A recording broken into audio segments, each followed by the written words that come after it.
10.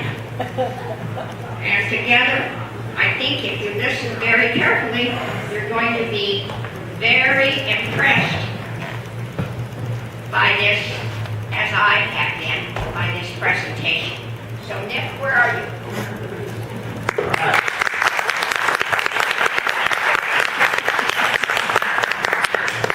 There are seats over here.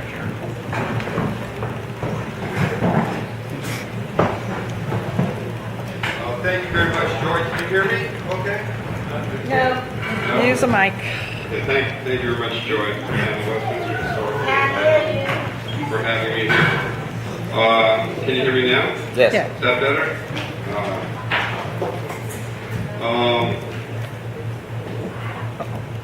You shut the door? Budhare was an important figure in the early history of motorcycle drag racing and the speed trials during the 1950s and later at Bonneville Salt Flats in Utah.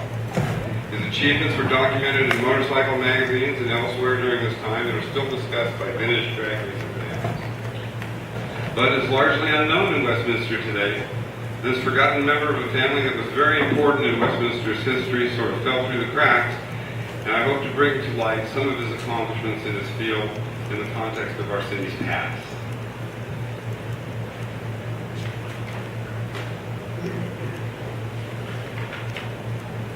This photo is from 1914. This is a year after Budhare was born. It's looking east on Westminster Boulevard. Olive Street is right about in here. This is the Oddfellows Hall, the post office here on the far left. The Oddfellows Hall, large building. This is Hare's blacksmith shop at this point. And the McCoy building is visible over here to the right of it.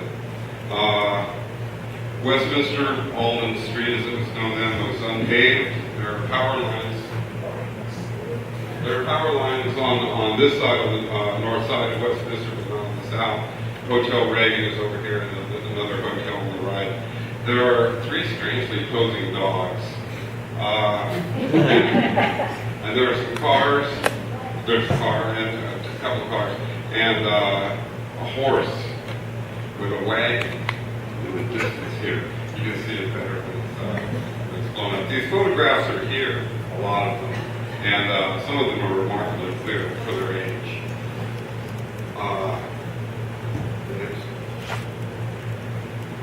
This is a map of Orange County map of the Westminster Road District. This is a detail from about 1910. McBride, I think, was the surveyor at that time. And we are located right now, right here, at the Blakey property. And west of here, along Westminster Boulevard, is Beach. Hoover here next to the railroad tracks. And this is the area that we were looking at in that photograph. This is old downtown. The Hare building is here, the McCoy building is here. Olive used to terminate in Westminster. And the hotels were over here on this side. We're going to see a few pictures of the building and how it changed along with Westminster and along with what the Hares were doing here. Oral Hare, the father, I think, was blacksmith at this time. This is that's good. This is the Board of Supervisors for Orange County, or the old courthouse in Santa Ana in 1900. This is Sheriff Theo Lacey here, and this is Robert Edwin Larger, Ed Larger, Bud's grandfather on his mother's side, and he was the supervisor of the 2nd District, and he was on the Huntington Beach Union School Board. He was on the building committee of the Orange County Courthouse. His name was on the cornerstone of the building. He was involved in the Talbot and Volsa drainage districts. He was the director of the Farmers and Merchants Bank in Santa Ana, and he was the supervisor of the 2nd District. He was a player in the early formation of Orange County. This is Bud's grandfather, Marie's father. Yeah, that's a close-up of him. This is his mother, Bud's mother, Marie Hare, graduating probably about 1912. She was born in 1890. Her father was Ed Larder. Her mother was Marie Kefauver. Kefauver, I understand, was the first blacksmith in Westminster. And this was during a period of time where being a blacksmith was starting to turn into becoming a mechanic. It was starting, there was a lot of transition going on at this time. The next photo. This is Marie, I believe, at the time of their marriage. Her marriage to Oral Hare, 1912. Marie was a noted educator. She taught and was principal at the school that now has a name, Marie L. Hare in Garden Grove. She taught there for 26 years. Remarkable woman from what I understand, person from what I understand. They bought the house that's across the way here, the McCoy building. It was a pharmacy. It was Westminster's first pharmacy. I believe it was originally built in 1870, early 1872, something like that. Go ahead to the next picture. This is a picture from the balcony of the hotel that we saw in the previous picture. It's taken from there. It's looking northeast across Westminster Boulevard, what was then Almond Street. And it's a meeting with the Anaheim Merchants Association. I'm guessing this is about 1914 or so. The street's still unpaved. They still have power lines. This is the Hare blacksmith shop. There are 3 bay doors, and the McCoy building is next to it here.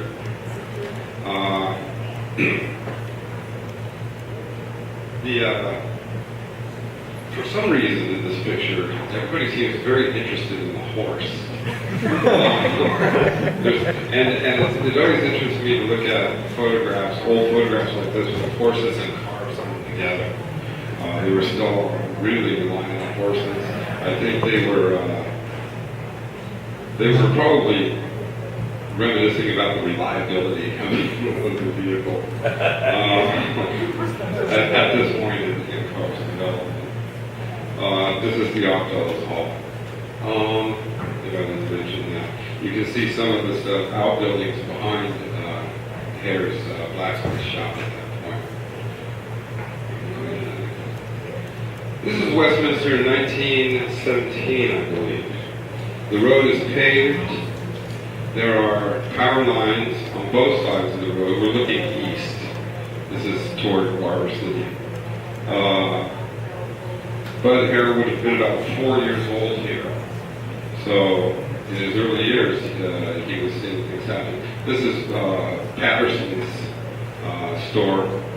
You can see the best great flower sign of Patterson used to sell. This is the hotel here, the balcony from which the photo was taken before. On the right-hand side again, we see the McCoy building, Hare's garage, and the Oddfellows Hall behind it. And just barely you can see the post office. Again, there are horses and cars. Cars here, a horse on the right with a wagon. There are some signs that you can't see in this, but in the detail you can on the right. The McCoy building behind it, Hare's garage, I think, at this point. And there's a gasoline pump there that I believe was the first gasoline pump in Westminster.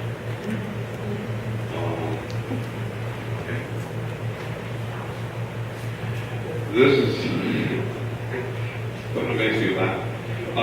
This is Bud Hare and his sister Mary Lou. Bud looks to me to be about 7 or 8, so this would be close to 1920. I wonder if this was one of Bud's favorite pictures that he showed his friend. Good.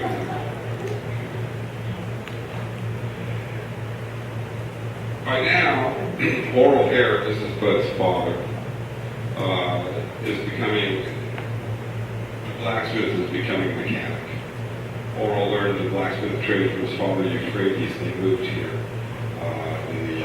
in about 1908 or so from Los Angeles. They came originally from Blaine, Washington, where Euphrates, Bud's grandfather, on his father's side, owned a bike shop and was a blacksmith, and had experience with lumber mills as well. You can see, as it's turned into a garage, it's a Ford dealership, and they've added on to the building. Here, they've kept the same profile of the building. They put windows exactly where they were on the wall, but they've added on the extension window and two smaller doors. At this point, the street is paved. It looks like there's oil drippings here. And it's interesting to me again to see horses in front of the garage. The transition is sort of extending. This looks like it's in the late 1910s. And this is a photograph. It's small. The resolution wasn't very good, so this is as large as I could get it. But this was in the 1920s. They'd become a Shell gas station. That's great. And you can see a little bit the McCoy house and some of the additions. We'll see a photo later, which is much clearer. Some of the additions that the Hare family was putting on. You can almost see the fireplace there. This is Diamond Timer's sign above. Where the Shell sign is will later be a sign that struck me in my youth and sent me on this journey about that hair.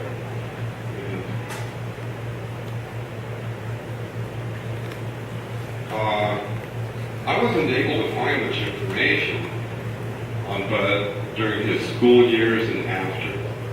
I assumed that he was working at that garage and he was a mechanic. He enlisted in the service in 1942 on February 20th. He was 28 years old. He enlisted as a private in the United States Army. He later rose to the rank of staff sergeant. He was a branch immaterial warrant officer, which meant that he wasn't connected to any particular branch of the service, but was available to any of the branches. Specialists and technical guys went into the service under this designation. He was. Pardon me? Keep it. I'm sorry. I don't have much experience in this. His record states that he spent 2 years at college in Santa Ana College, that he was a semi-skilled mechanic and repairman for motor vehicles. He was single, and the year he enlisted, Burma fell to the Japanese here. And in order to get supplies to the Allied Chinese forces at the time here, they had to send from India planes that would make it over the Himalayas. And that was called the hump. And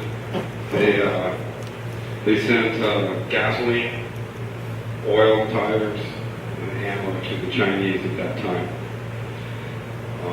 Go ahead. This is a photo of a maintenance airfield in India at the time. And this must have been what it looked like where he worked, although I imagine he was probably inside a garage working on motors. The Second World War was a watershed event, I think, for Bud Hare, as it was for everybody. It was a life-defining experience for everybody who had gone into that war, come out of it. And the mechanical skills that he had and his aptitude must have been radically developed. He could use a slide rule from studying engineering at San Diego College, but his hands-on abilities, it looks like to me, was perfectly suited to racing, and he came out of it with a lot of knowledge about engines. When he got out of the service, this is 1947. This is Westminster. This is Westminster Boulevard here. This is 17th Street School. Sigler Park and Penhall Field is over here. Hoover runs along here. And that's about what there was to Westminster. The cinemas and Home Depot were over here. But the Goldfish Farm was up this way. I believe this is the Herald building. Lloyd Thomas was a publisher of the Herald that's still in business today. And I believe that I've seen it in the background of other photos. So it's here. Really? Raise your hand, Lloyd. Back over this row. Last one on the We're short. pretty, we're pretty privileged to have Lloyd Thomas. He's a pretty remarkable figure in Westminster history, publisher of the newspaper. Thanks for coming. Appreciate it.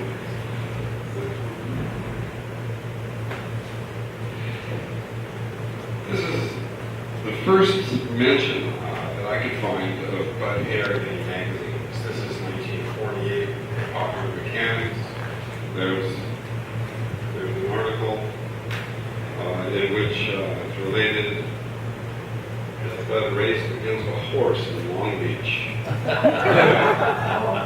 M.L. Taylor of Long Beach, California, mashed his quarter horse against a racing motorcycle ridden by budhare.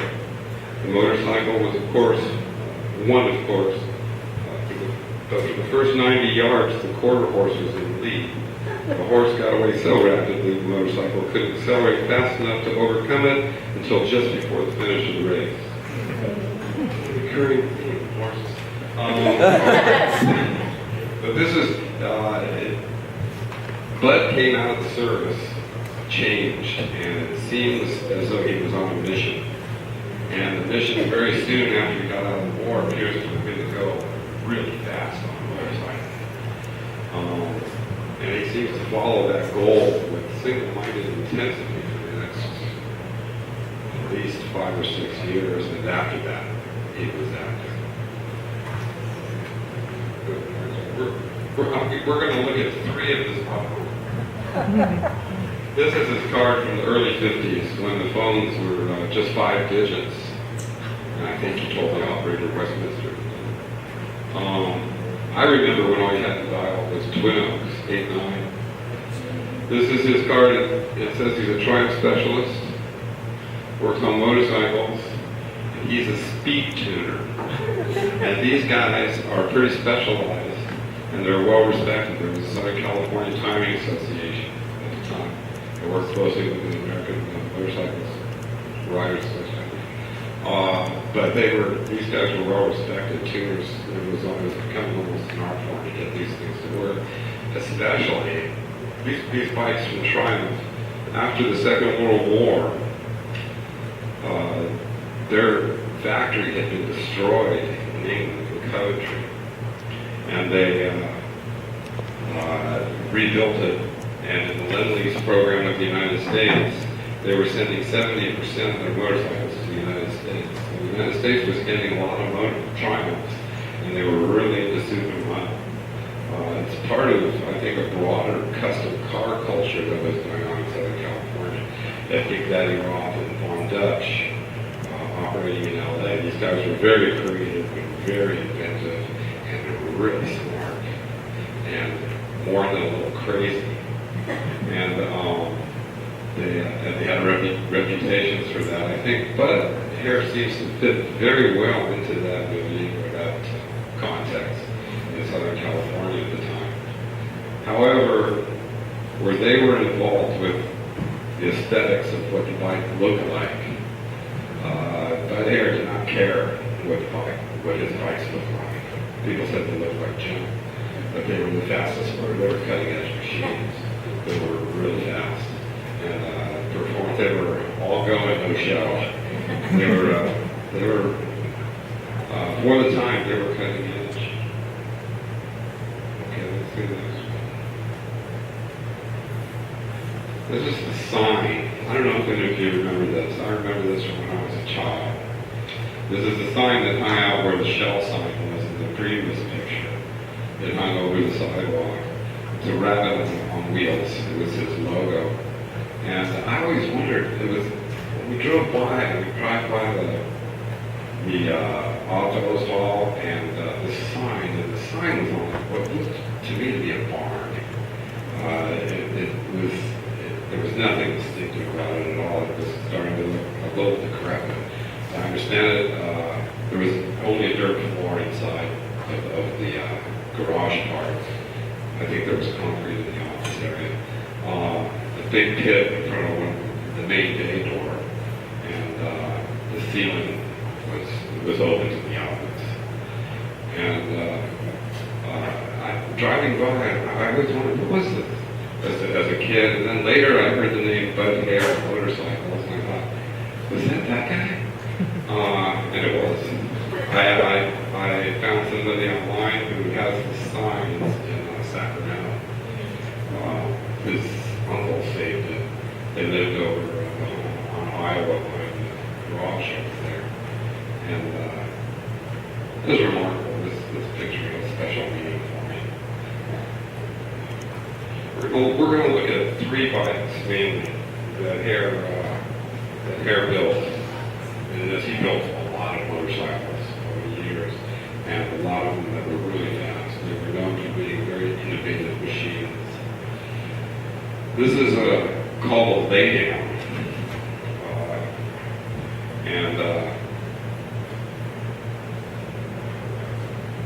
They also called it flying ironing board. And it has the engines turned around in it. And it has splayed ports in front of carburetors. This was an innovation of Bud's at the time. And Triumph later used it a year or 2 later on their models. These bikes were very loud. Good in that picture, please. This is the front view of it. I believe Blackie Burnell, a motorcycle racer at Bonneville Salt Flats, owned this bike that Bud had built. And he set records at Bonneville in 1952 with 144 miles an hour plus on this bike. And Tommy Smith uses this bike. Later we'll talk about Tommy Smith. But this is the first bike we're looking at. The engine, I think, is a 500cc. Yeah. Yes, it's a 500cc Triumph Tiger 100. Used. You can see the exhaust going back and the carburetors in the front, and the plank that he laid down on to ride the bike. This was also called planking. What did you say that speed was? Pardon me? What did you say that speed was? Burnell's record on it was 144 for that time, that was very fast. It was very fast. These guys were operating by the seat of their pants. This probably gives you a good idea of what the bike looked like. Not very pretty, but it was fast. This is Bud laying down on a different lay down bike. This one was called the Flying Canoe because he built a shell that went around it, and when the shell was on it, it looks kind of like a canoe. He's laid the engine on its side, which produces a host of problems. That there's oil problems, carburation problems, and some others. And he solved them all, but one on the day of trying it at Bonneville to tell the story in a moment. But that's Bud on the bike there. This must be 1953 or so, 52, and this is in front of the shop over on Westminster Boulevard. I believe Cycle Magazine may have come to take these pictures. He's got it on a blog, it's an advocate stand. That's extra. Anything that didn't make the bike go faster, budhare was not the least interesting. He didn't run down wells, he did nothing. It was just flat prior, and that was all. Go ahead. This is Bud at Bonneville in 1951 on that lowered bike. You can see more clearly on the pictures that he's below the top of the tire. In the first flying iron board, he's above the tire. Guys had the planking before and they rose above, and this made it possible to make it more aerodynamic, effective. Go ahead to the next one. This is the same bike, more carburation experiments. You can see how low the plank is. He's now got a pipe above the front forks trying to get air directly into the carbs.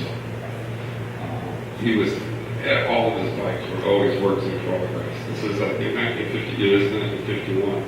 Southern California Timing Association invited 10 guys to go to Bonneville, and he was one of them. So you see a lot of changes in the bikes as time goes on. We'll see it more clearly in Double Trouble later. Go ahead to the next picture. This is the flying canoe with the metal shell. That's how he ran it when he later broke a record at Bonneville in 52. And that's what I wrote on it. You can see the salt flaps on the tires. I can stand and look at these pictures for hours. Go ahead. This is 1948. This is in 1948. This man's name is Wally Free. He was also an aircraft maintenance technician during World War II. He's laying on top of the rear fender of a Vincent Black Shadow at Bonneville. And this bike went over 150 miles an hour with him laying like this. He rode the bike staring straight down at the line and not looking forward at all. And he said that other guys looked a lot better than him when he rode this way. But he was the first to try it. This is a fairly famous photo. Go ahead. This is Tommy Smith riding Blackie Burnell's bike that we saw earlier with the plank on top of the tire, flying iron board. This is a trial test in 1952. And Smith is in the 140s. He said that he noticed when he was driving that the tachometer was reading much higher than the miles per hour, or the miles per hour was reading higher. What it meant was that the wheels were spinning. They weren't getting any traction. Tommy Smith was a small guy. The next day, wearing some clothes, he had an accident. They timed the bike at going 140 miles an hour. They timed his body going 139. He was rushed to a hospital. 13-hour ride, I guess, from Utah. 30% of his